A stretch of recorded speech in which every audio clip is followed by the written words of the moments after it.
Hello champions, welcome to Origin. आज हम लोग स्टार्ट करेंगे बिल्कुल अपना एक बिल्कुल फ्रेश टॉपिक जिसका नाम है एटमॉस्फेयर।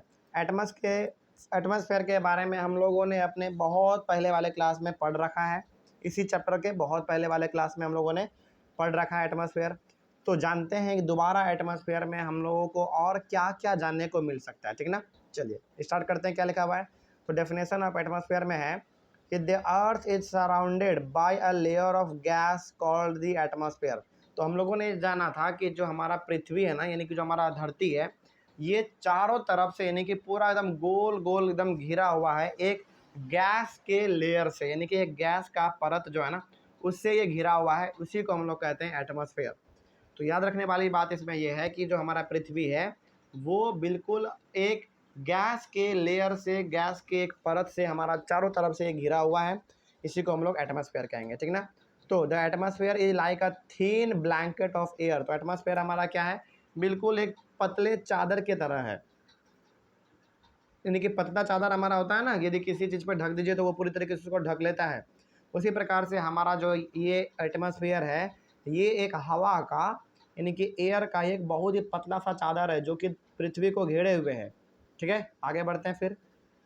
और क्या है? It provides us air we breathe and protects us from the harmful effect of sun raise.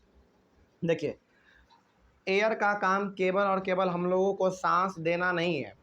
यानी कि हालांकि एयर की वजह से हम लोग सांस ले पा रहे हैं, ये अच्छी बात है, लेकिन इसके साथ ही साथ हवा जो है ना, यानी कि जो एयर है, ये हम लोगों को सूरज के किरणों से बचाता भी है। आपको जानकर बड़ी हैरानी होगी कि सूरज की किरण यदि हमारे शरीर पर डायरेक्ट पड़ने लगे तो हम लोग जल के खाक हो जाएंगे। लेकिन लेकिन इसके बीच में हमारा आ जाता है एयर, यानी कि हवा। तो हवा क्या करता है? हवा सूरज की रोशनी को आने से यानी कि आता है, उसको रोकता है पहले, और बहुत ही धीरे धीरे धीरे धीरे वो आपके शरीर पे लगने देता है। यदि मान लीजिए हमारे और सूरज के बीच में यदि हवा ना रहे, एयर ना रहे, तो यदि सूरज की रोशनी हमारे ऊपर डायरेक्ट पड़ेगी ना, तो हम लोग जल के तुरंत खाक हो सकते हैं। इतना ज़्यादा पावर है सूरज की रोशनी में। लेकिन बीच में हमारा एक लेयर है, किस चीज़ का? एयर का। वही हम लोगों को सूरज के रोशनी से बचा के रखता है। हालांकि रोशनी तो हम लोगों के ऊपर पड़ती है, लेकिन उतना खतरनाक रूप से नहीं पड़ती है, हम लोग सह लेते हैं, ठीक ना। चलिए, तो एयर का दोनों काम है, हम लोगों को एयर भी प्रोवाइड करना सांस लेने के लिए और हमारे बॉडी को बचाना भी। उसके बाद फिर it extends up to a height of about 1600 kilometre. तो ये जो एयर का एक परत है, जो एक लेयर है बना हुआ हमारे इन्वायरमेंट के, यानी कि हमारे धरती के बिल्कुल चारों तरफ, ये हमारे पृथ्वी से यानी कि जो हमारा लैंड है ना, इससे यदि नापा जाए तो ये 1600 किलोमीटर दूर तक फैला हुआ है। यानी कि आप कह सकते हैं कि हवा जो है, हमारे चारों तरफ जो हवा आपको महसूस करने को मिलता है, ये बिल्कुल 1600 किलोमीटर दूर तक फैला हुआ है, वो भी आसमान में। आप दूर जाते जाइए, 1000 आप चले जाइएगा, है ना, तो वहाँ 1600 किलोमीटर आप चले जाइएगा, तो इतना दूर तक हमारा हवा फैला हुआ है। आगे बढ़ते हैं फिर।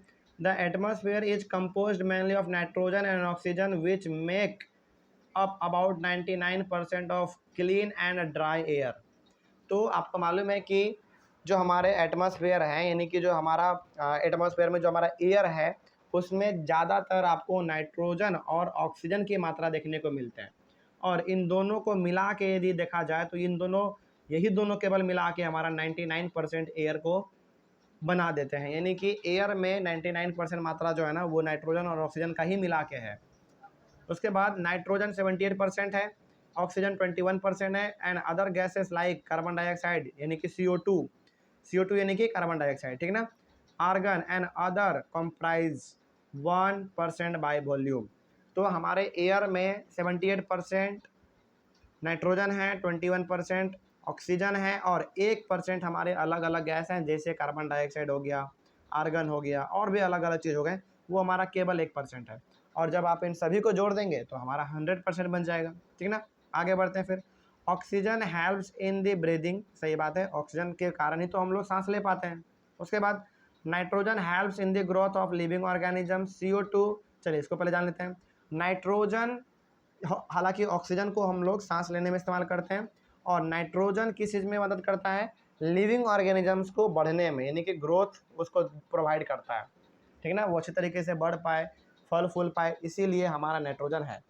उसके बाद CO2 helps in the growth of plants and absorbs heat radiated by the earth. Carbon dioxide का यहाँ पे दो काम है। कार्बन डाइऑक्साइड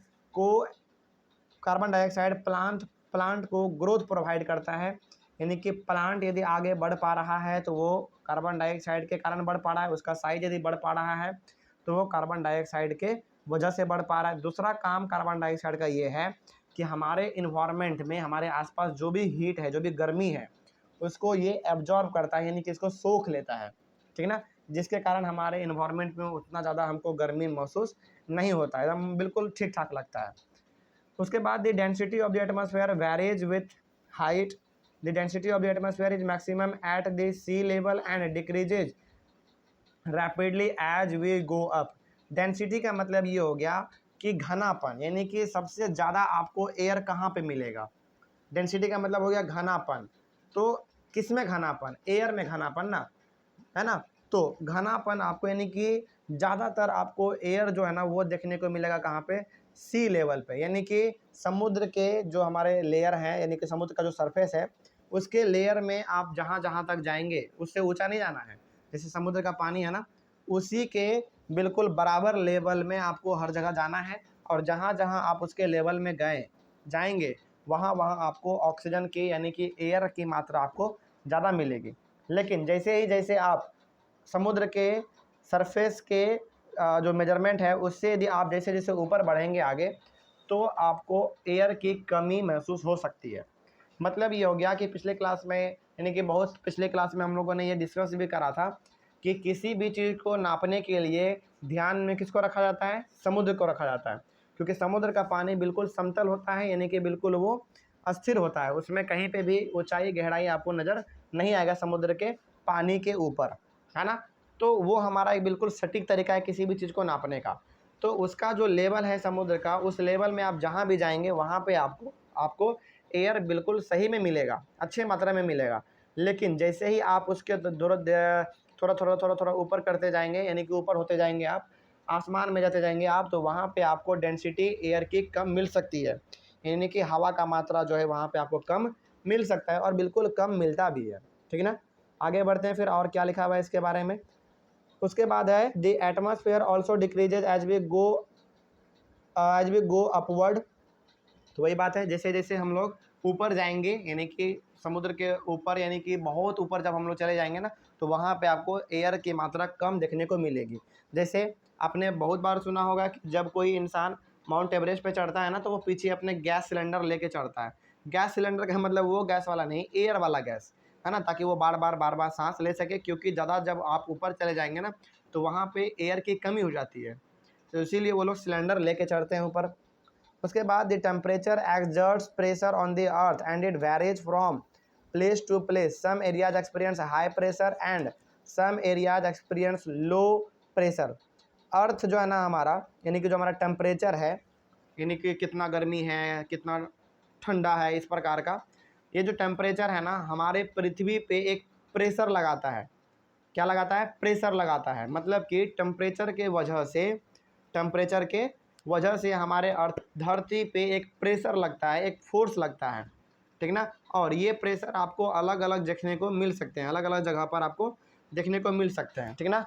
अब बात है कि ज़्यादा प्रेशर कहाँ पे होगा, कम प्रेशर कहाँ पे होगा। देखिए, सबसे ज़्यादा एयर का जो प्रेशर होता है ना वो होता है हमारा समुद्र के ऊपर। समुद्र के ऊपर एयर का प्रेशर इसलिए होता है क्योंकि समुद्र के ऊपर ही आपको ज़्यादातर ऑक्सीजन देखने को मिलेंगे, यानी कि वहाँ पे ना आपको जो एयर का जो घनापन है, जो डेंसिटी है, वहाँ पे आपको ज़्यादा महसूस करने को मिलेगा एज कम्पेयर टू लैंड। अब इसके पीछे भी कारण है। कारण ये है कि धरती पे हमारे जितने भी, यानी कि लैंड के ऊपर, मिट्टी के ऊपर जितने भी हमारे ऑक्सीजन है ना, सूरज की रोशनी पड़ने के कारण ये गर्म हो जाते हैं, और गर्म होने के कारण ये हवा में ऊपर उठ जाते हैं, और जब ये हवा में ऊपर उठते हैं तो प्रेशर कम लगता है क्योंकि ये ऊपर जा रहे हैं। लेकिन जस्ट इसका उल्टा होता है हमारे समुद्र में।